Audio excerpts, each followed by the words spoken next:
Aujourd'hui, les besoins du client final exigent la disponibilité des services informatiques en continu.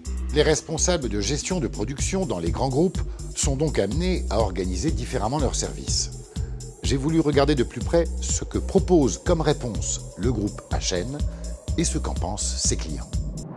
Ce qu'il faut savoir, c'est que de plus en plus, on est contraint à avoir des disponibilités de systèmes d'information qui nous permettent de répondre à la clientèle. Parce que nos vrais business, c'est le client. Les contrats de la production RCI sont de donner un service, comme aujourd'hui, vous avez l'électricité dans votre bureau. C'est j'arrive le matin, j'ai mes services disponibles 24 heures sur 24 et ça marche et j'ai mes résultats en temps et en heure. C'est assez simple sur le principe, pas toujours si évident à faire.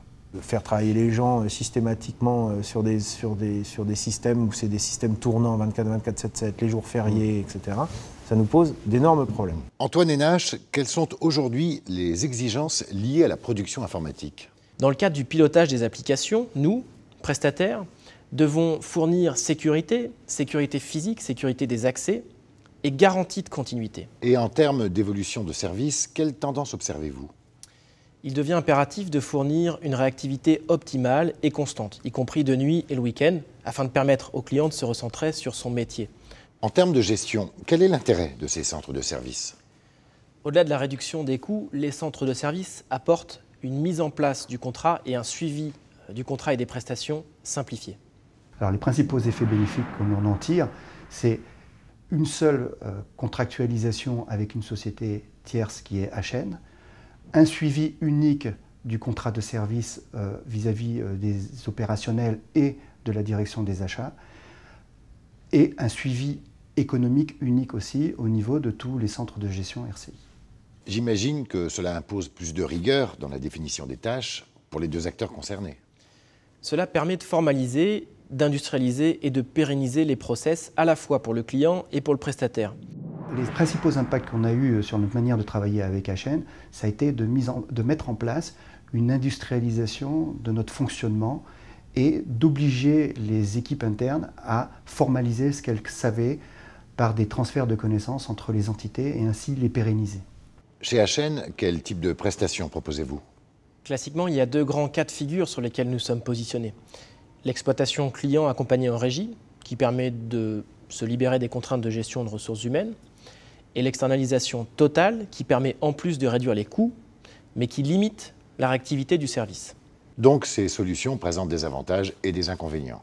C'est pour cette raison que nous avons été amenés à imaginer une troisième voie qui consiste à associer la connaissance du métier client et l'externalisation. Concrètement, le client conserve l'organisation et la coordination des activités, également les interventions sur dysfonctionnement hors procédure, tout en déléguant la gestion des ressources humaines et les engagements de qualité de service aux prestataires. On a fait le choix de dire on prend une société à taille humaine correspondante à notre organisation interne. Et HN, c'est vrai qu'HN est sorti en premier pour deux raisons. La première, c'est qu'il répondait réellement à notre préoccupation, et notamment ce site externe dans lequel on est ce soir.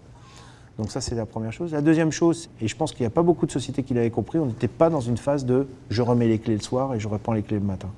Et donc là, on était vraiment dans une continuité d'activité, avec une compétence et surtout la gestion des ressources qui sont complètement intégrées à l'entreprise dite groupe caisse d'épargne.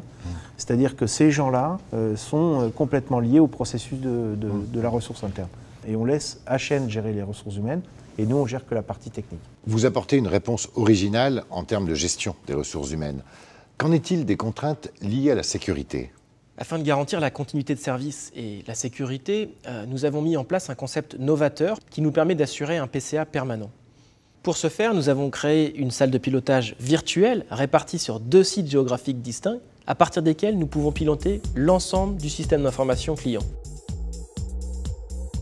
Cette structure permet de gérer un même applicatif d'une salle à une autre aussi facilement qu'on pourrait le faire d'un poste à un autre. Benoît? Oui? Oui, on a un MSGW sur la S400BR. Sur la BR? Ouais, sur la BR CLI. Est-ce que tu as une connexion sur la machine? Oui, j'ai une connexion.